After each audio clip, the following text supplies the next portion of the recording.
ஸ்ரீ குருப்யோ நம. ஸ்ரீ மகாபரிவாஜனம். இன்னைக்கு தெய்வத்தின் குரல் பாகம் 4 அத்வைதம் என்ற தலைப்பில் பெரியவா சொல்கிறத மேலே வாசிக்கிறேன். இது பக்கம் 789 ஆரம்பிக்கிறது. ஈஸ்வராத்மாவுக்கு பதில் ஏன் பரமாத்மா? சரி, ஜீவாத்மா என்பது போல ஈஸ்வராத்மா என்று சொல்லாமல் ஏன் பரமாத்மா என்று சொல்ல வேண்டும்? ஈஸ்வராத்மா என்று ஏன் சொல்லவில்லை என்றால், ஈஸ்வரன் ஆத்மாவை அறிந்து கொள்ளாத நிலை என்று ஒன்று கிடையாது. ஈஸ்வரனும் ஆத்மாவும் இரண்டாக பிரிந்து சம்பந்தப்படுபவர்களாதலால் ஈஸ்வரா பிளஸ் ஆத்மா, ஈஸ்வராத்மா என்று பிளஸ் போட்டு வார்த்தை கொடுக்க முடியவில்லை. அவன் எப்பொழுதும் ஆத்ம ஞானம் உள்ளவன். அவன் நிஷ்கிரிய நிர்குணனாக இல்லாமல் மாயினால் காரியம் செய்கின்ற சகுண ஈஸ்வரனாய் இருக்கிறான் என்று அத்வைத சாஸ்திரங்களில் சொல்லியிருப்பதை பார்த்து, அப்படியானால் மாயா சம்பந்தத்தால் தன் நிஜஸ்வரூபத்தை அவன் மறந்து போய் வேறே மாதிரி தான் இருக்கிறவனாக்கும் என்று அர்த்தம் பண்ணி கொண்டு விட கூடாது. ஜீவன் ஆத்மஸ்வரூபத்தை மறந்து போனார் போல ஈஸ்வரன் மறந்து போயிருப்பதாக அவை சொல்லவே சொல்லாது.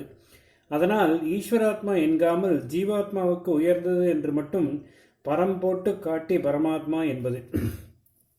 அத்வைத கொள்கைகளில் சில ஆதார சத்தியம் எப்படி ஈஸ்வரன் மாதிரி தோன்றுகிறது, எப்படி ஜீவன் மாதிரி தோன்றுகிறது என்பதில் அத்வைத குழுக்களுக்குள்ளே 2-3 தியரிகள் இருக்கின்றன. பிம்ப பிரதிபிம்பவாதம், அவச்சேதவாதம், ஆபாசவாதம் என்று இவற்றுக்கு பெயர். அந்த வித்தியாசங்கள் கட்சிகளை அதிகம் சொல்ல போனேனால் உங்களுக்கு கண்ணை கட்டி காட்டில் விட்ட மாதிரி இருக்கும். இப்பொழுது மாயை நம் கண்ணை கட்டி இந்த சம்சார காட்டில் விட்டு இருப்பதை ஏதோ கொஞ்சமாவது தளர்த்தி விட பார்க்கலாம் என்று உபன்யாசம் செய்ய ஆரம்பித்துவிட்டு நானே நேர்மாறாக பண்ணிவிடக்கூடாது. அதனால் ரொம்பவும் சிக்கலான தியரிகளில் ஆழமாக போகாமல் மேலெழுந்த வாரியாக சொல்லிக்கொண்டு போகிறேன். தியரிகளுக்கு போனால் ஜீவ மனஸ், காஸ்மிக் மனஸ் என்று 2 இல்லை என்று கூட ஒரு கட்சி சொல்லும். அப்படியானால் காஸ்மாஸை, அதாவது ஜெகத்தை ஜீவ மனசா பண்ணிற்று என்று கேட்டால், ஆமாம் அப்படித்தான், உன் பார்வையில் தான் ஜெகத் இருக்கிறது, அதற்கு தனியாக இருப்பு இல்லை என்பதாக சிருஷ்டிவாதம் என்று ஒன்றை சொல்வார்கள். இதை ஏக ஜீவவாதம் என்றும் சொல்வதுண்டு. ஒரு ஜீவனுடைய திருஷ்டி என்கிற பார்வையில்தான், அதாவது ஒரு ஜீவனுடைய மனசின் வெளிப்பாட்டில்தான் ஜெகத் சிருஷ்டியே இருக்கிறது என்பார்கள். ஜெகத்தின் இன்னொரு பெயரை கொண்டே இந்த வாதத்திலும் நியாயம் இருப்பதை சொல்வார்கள். ஜெகத்துக்கு லோகம் என்ற பெயர் இருக்கிறது. லோக் என்னும் தாதுவுக்கு பார்ப்பது என்று அர்த்தம். லுக் என்பது இதிலிருந்து வந்ததுதான். லோகனம் என்றால் பார்ப்பது.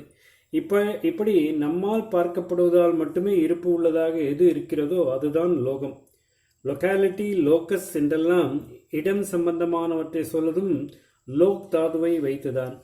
தமிழிலும் பார்க்கப்படுவதாலேயே இருப்பு உள்ளது என்பதை குறிப்பதாக பார் என்றே உலகத்துக்கு பெயர் இருக்கிறது. பரத்தை மறைத்தது பார் முதற் பூதம் என்று பரம அத்வைதத்தை திருமூலர் சொல்கிற போது பார் என்றே ஜெகத்தை சொல்லியிருக்கிறது.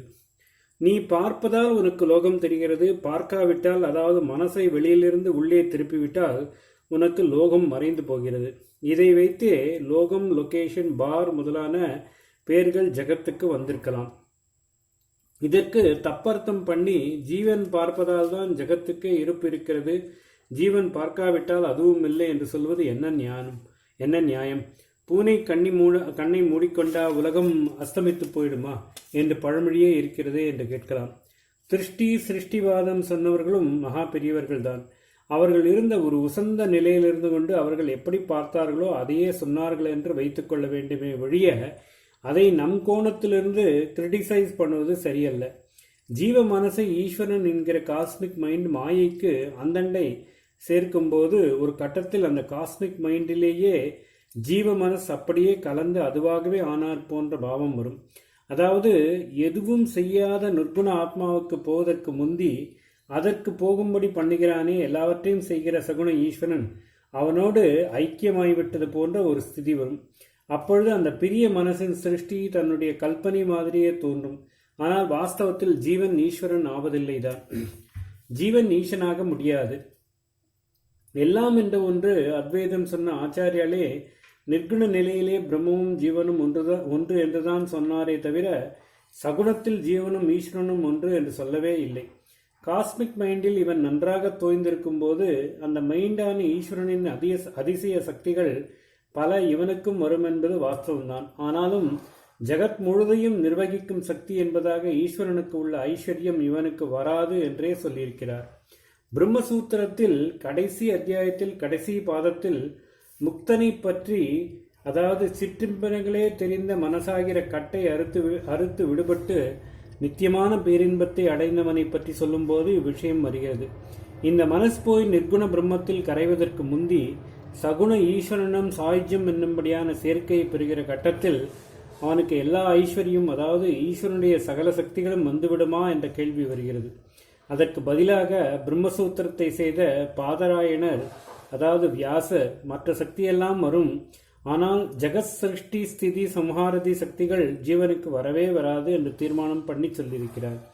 இதற்கு பாஷ்யம் பண்ணும்போதுதான் நம்முடைய ஆச்சாரியால் ஏன் இப்படி எல்லாம் ஒரே பிரம்மமாய் இருக்க ஜீவனும் ஞான மார்க்கத்தில் போய் பிரம்மமாகவே ஆகிவிட முடிகிறது என்கிற போது ஈஸ்வரனாக மட்டும் ஆக முடியாது என்ற கேள்விக்கு பதில் சொல்கிறார். ஓம் ஸ்ரீ குருப்யோ நமஹ. ஸ்ரீ மகாபரிவாச்சரணம் மகாபரிவாச்சரணம் மகாபரிவாச்சரணம்.